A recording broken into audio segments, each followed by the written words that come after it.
मेष राशि वालों, ये चंद्र ग्रहण ऐसा है कि इसका सभी राशियों पर असर पड़ेगा। सभी राशि के लोग इससे प्रभावित होंगे। कुछ को लाभ मिलेगा, किसी का भाग्योदय होगा, कोई खुशी से पागल हो जाएगा, क्योंकि ये जो समय है वो चंद्र ग्रहण का समय है और ये मीन राशि में पड़ रहा है। यानी ये चंद्र ग्रहण मीन राशि में लगने जा रहा है। अब इसका जो असर है वो किसी राशि को भाग्यशाली भी बनाएगा, किसी को नुकसान भी करेगा, लेकिन आपके बारे में हम इस वीडियो में बात कर रहे हैं। तो आपके लिए ये चंद्र ग्रहण काफ़ी फायदेमंद साबित होने वाला है, यही हम आपको बताने जा रहे हैं। कहाँ फ़ायदा मिलेगा ये भी आपको बताएंगे, साथ ही ये भी आपको बताएंगे कि आपको किन बातों का ध्यान रखना है। कुछ ऐसे कार्य जो बिल्कुल भी आपको नहीं करना है, सतर्क रहना है, बच कर रहना है, वरना आपकी छोटी सी गलती आपको बहुत बड़े मुसीबत, बहुत बड़े परेशानी में डाल देता है और आप समझते हैं कि आप कुछ गलती किए ही नहीं और आपको बहुत नुकसान हो रहा है। तो ये बात ध्यान रखिएगा कि कभी कोई ऐसी गलती जो चंद्र ग्रहण के दौरान आप कर देंगे और वो नुकसान आपको जीवन भर झेलना पड़ेगा। वीडियो बहुत महत्वपूर्ण ज़रूरी है, आपको देखना समझना चाहिए। सबसे पहले तो बता दें कि ये जो चंद्र ग्रहण है ऐसे समय का इंतज़ार जो है वो साधक लोग करते हैं, तंत्र विद्या जानते हैं, जो आप आजकल आप देखते भी हैं।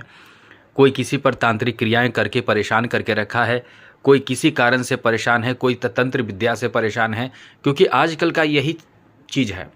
लोग अपनी खुशहाली, अपने लिए आगे बढ़ने के लिए तंत्र का प्रयोग, मंत्र का प्रयोग नहीं कर रहे हैं, लेकिन दूसरे को परेशान करने के लिए तंत्र मंत्र का प्रयोग कर रहे हैं। और ऐसे समय जो होता है चंद्र ग्रहण का समय, बहुत एक्टिव लोग होते हैं, क्योंकि इसमें बहुत जल्द काम हो जाता है। जी हाँ दोस्तों, आपको बता दें कि ये प्रकृति का ऐसा समय है कि चंद्र ग्रहण हो या कोई ग्रहण हो, सूर्य ग्रहण हो, ऐसे ग्रहण में बहुत ज़्यादा काम करता है ये सब चीज़। इसलिए ऐसे समय में आपको सतर्क रहना चाहिए, जो आपको नुकसान से बचा ले और आपको लाभ भी दे। तो हम आपको यही बताने जा रहे हैं कि इससे आपको क्या लाभ, क्या नुकसान, किन बातों का ध्यान रखना है, क्या करना है, क्या नहीं करना है। वीडियो थोड़ी लंबी हो तो बिल्कुल परेशान आपको नहीं होना है, आपको वीडियो पूरा देखना है, समझना है, क्योंकि हम आपके लिए मेहनत कर रहे हैं। और एक बात और कहेंगे, यदि कुंडली दिखाना है तो आप इस चैनल को सब्सक्राइब कर लीजिएगा और अपना डेट ऑफ बर्थ, जन्म समय, जन्म स्थान, अपना नाम और कोई एक प्रश्न हमें मेल कीजिएगा, आपके प्रश्नों का जवाब मिल जाएगा। और हाँ, कमेंट बॉक्स में आकर ज़रूर बताइए, कुछ लोग बता चुके हैं, उनके प्रश्नों का जवाब जो मिला है उन्होंने बताया है, बहुत अच्छा लगा है। बहुत बहुत धन्यवाद आपको। यदि आप ये वीडियो देख रहे हैं तो बहुत बहुत धन्यवाद। तो आपको हम ये बताने जा रहे हैं कि ये चंद्र ग्रहण जैसा कि 18 सितंबर को तो लगेगा, लेकिन उससे पहले समझदारी बरतनी होगी। भारतीय समयानुसार सुबह 6:12 से प्रारंभ होकर 10:17 तक ये चंद्र ग्रहण लगेगा। और समझ ले कि ये 4 घंटे 4 मिनट का समय होगा, जिसमें आपके 12वें घर में चंद्र ग्रहण लगने जा रहा है। तो ये चंद्र ग्रहण से पहले 9 घंटे पहले सूतक काल प्रारंभ हो जाता है, ये बात ध्यान रखिएगा। यानी 6:12 सुबह 18 सितंबर को 6:12 सुबह से 9 घंटे पहले ही सूतक काल लग जाएगा। और चंद्रग्रहण के समय कुछ ऐसे कार्य होते हैं जो आपको नहीं करना चाहिए। पहले तो बता दें कि ग्रहों की स्थिति चंद्र ग्रहण के दौरान कैसा रहने वाला है, क्योंकि ग्रहों की स्थिति के बारे में भी आपको जानना ज़रूरी है।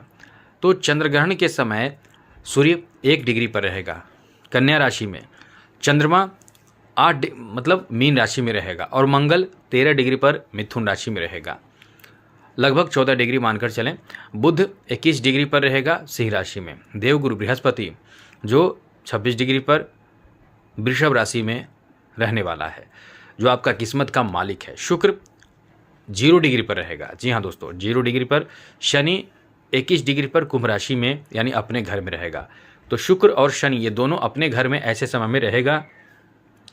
अब आपको ये बताते हैं कि जो चंद्र ग्रहण है इसमें क्या नहीं करना है, क्योंकि सभी चीज़ जानना आपको ज़रूरी है। चंद्र ग्रहण के दौरान कभी भी आप कोई भी ऐसे कार्य ना करें जो नित्य प्रतिदिन करते हैं। ये बात एक लाइन में हम बता दिए। जैसे चंद्र ग्रहण के दौरान खाना पीना, भोजन करना, नए वस्त्र पहनना, नए काम करना, नए मांगलिक शुभ काम करना, बाल दाढ़ी नाखून बनाना, बालों में कंघी करना, दांतों की सफाई करना, सोना। यानी जो लोग सो जाते हैं, चंद्र ग्रहण हो या ना हो उससे फ़र्क नहीं पड़ता है, ऐसे लोग सोचते हैं। और बाद में वही लोग तड़पते रहते हैं, जीवन में सफलता नहीं मिलता है, कहते हैं कि हम तो बहुत मेहनत कर रहे हैं, हमसे ज़्यादा मेहनत कौन करेगा, लेकिन हमको कुछ नहीं मिल रहा है, भाग्य का साथ नहीं मिल रहा है, मन अशांत है, दिमाग खराब है, पागल जैसा मन लगता है। ऐसा क्यों होता है? क्योंकि मन का कारक चंद्रमा है, आपके मन को बहुत ज़्यादा भ्रमित करेगा, इधर उधर भटका देगा। तो गलत काम नहीं करना है, क्योंकि चंद्रमा चंद्रग्रहण के दौरान राहु से बहुत ज़्यादा पीड़ित होता है। अब राहु से पीड़ित है, जैसे कोई आपको दबोचे हुए है, कोई आपको दबोचे हुए है, या बहुत ज़्यादा आपको ठंड लग रहा है, और यदि कोई आसपास में गर्मी पैदा करे, जैसे कोई हीटर जला दे, ये क्या कहते हैं उसको, आग जला दे, लकड़ी जला दे आसपास में, तो वो उससे आपको गर्मी महसूस होने लगती है। तो ये जो गर्मी महसूस आपको होने लगेगा, आपको ठंड जो है दबोच रहा है, उसी तरह से चंद्रमा को राहु दबोचता है। इस समय दबोचे रहता है, 4 घंटे 4 मिनट तक दबोचे रहेगा। उसमें आपको करना क्या है? उसमें इन्हीं बातों का ध्यान रखना है आपको। आप अपने आप को सुरक्षित रखें, सबसे पहले अपने आप को सुरक्षित रखें, उसके बाद चंद्रमा को मदद करना है।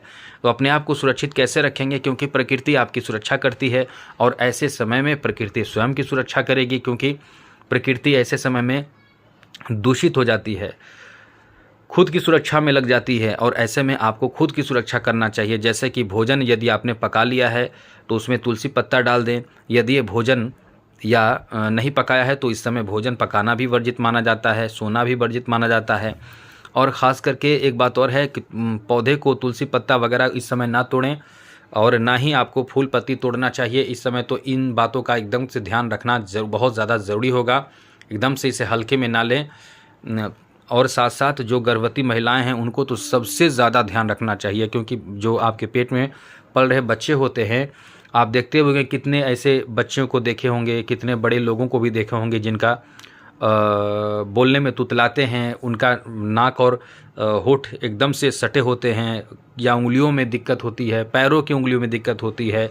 तो ये ग्रहण लगने से नहीं होता। ये ग्रहण के दौरान जब पेट में पल रहे होते हैं तो उस समय माँ की गलती होती है। वो क्या करती है, यानी गर्भवती महिलाएं क्या करती है कि चाकू छुरी का इस्तेमाल करती हैं, सुई धागे का इस्तेमाल करती हैं, सब्जी वगैरह काटने वगैरह में। उन्हें पता ही नहीं होता कि चंद्रग्रहण कब है।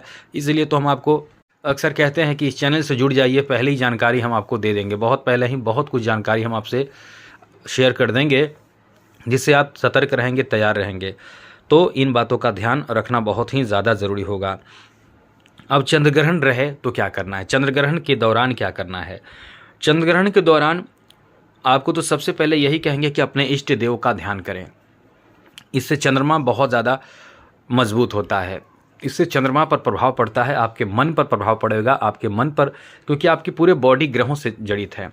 कौन सा ग्रह आपके किस बॉडी के किस भाग पर प्रभाव डालता है, और हथेली पर भी उसी तरह से, यानी आपके शरीर पर, मन पर जो प्रभाव डालता है वो चंद्रमा डालता है। आपके मन में केवल अपने इष्ट देव का ध्यान होना चाहिए, जिससे कि चंद्रमा को बहुत अच्छा लगे। और भी आपको करना क्या है कि आपको भगवान विष्णु का ध्यान करना है। जी हाँ दोस्तों, भगवान विष्णु का ध्यान करना है।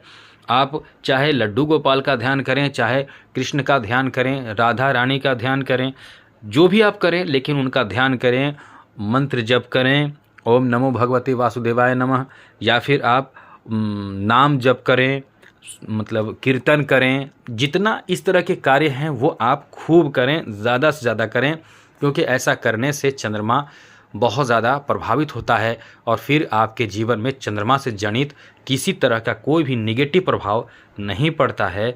और यही नहीं, अब आपको ये भी बताते हैं कि आपको ये करना बहुत ज़रूरी भी है, और साथ साथ चंद्रमा के कारण कुछ निगेटिव और पॉजिटिव बात आपको बता दें जो आपके ऊपर पड़ सकता है, क्योंकि ये जानकारी आपको होनी चाहिए। क्योंकि मेष राशि के जातक जातिकाओं को 12वें घर में जो ये ग्रहण लग रहा है, इसका प्रभाव जो होगा वो कुछ आपको प्रभावित करेगा और लाभ देगा, ज़बरदस्त फ़ायदा देगा।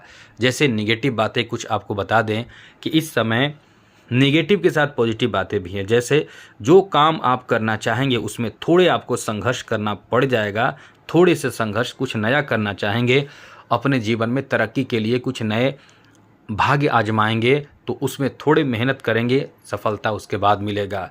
ये भी ध्यान रखिएगा, किसी पर एकदम से मंत्र मुग्ध होकर, किसी के बातों में आकर खूब खर्च करने से बचने की कोशिश करें, यानी खर्चों पर नियंत्रण आपको रखना होगा। 12वें घर में ये जो प्रभाव पड़ेगा उसमें आपको बचना होगा।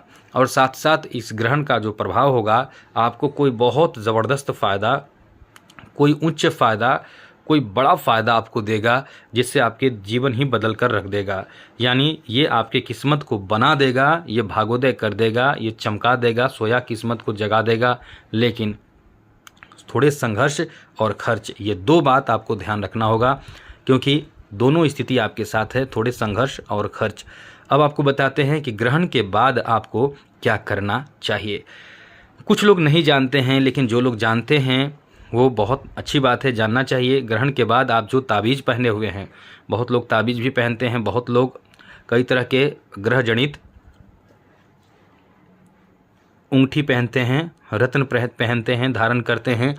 आप उसको शुद्ध कर लें, पवित्र कर लें, घर को शुद्ध करें, अपने आप को शुद्ध करें, पूजा स्थान को शुद्ध करें, गंगा जल से जैसे शुद्ध करें, पवित्र करें, जैसे आप कर सकते हैं ज़रूर करें। उसके बाद आपको करना क्या है कि पूजा स्थान को शुद्ध करके एक घी का दिया जला दें, देवी देवताओं को स्नान करा के एक घी का दिया जलाकर जरूर छोड़ दीजिए। बाकी पूजा पाठ की बात है, लेकिन ये जरूर कर दें। दूसरी बात, इस समय आपको जो आपने अंगूठी धारण किया है उसे खोलकर, निकालकर, शुद्ध करके, पवित्र करके फिर से इसे आप धारण, पूजा पाठ करने के बाद धारण कर सकते हैं। फिर ये आपको वही लाभ देगा। आगे बात करें तो इस समय एक बात और महत्वपूर्ण बात कि दान जरूर कीजिएगा। जब चंद्र ग्रहण समाप्त हो जाए तो दान करना बहुत बड़ा दान माना जाता है, इसलिए ऐसे समय का फ़ायदा उठाने के लिए हम आपको जानकारी दे रहे हैं। दान जरूर कीजिएगा।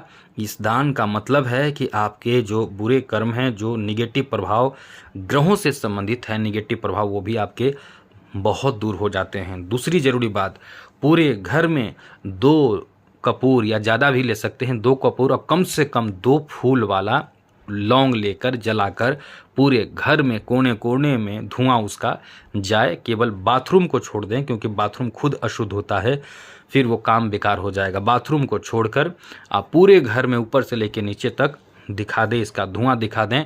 यह आपके ऐसा करने से आपके ऊपर बहुत अच्छा असर पड़ेगा, जीवन बदल जाएगा।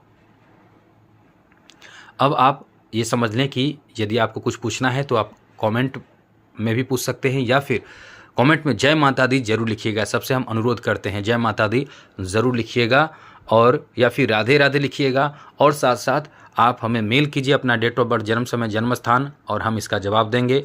आज के लिए इतना ही। चैनल सब्सक्राइब रखिएगा, तभी आपके मेल का जवाब मिलेगा। जय माता दी, राधे कृष्णा, ओम नमः शिवाय।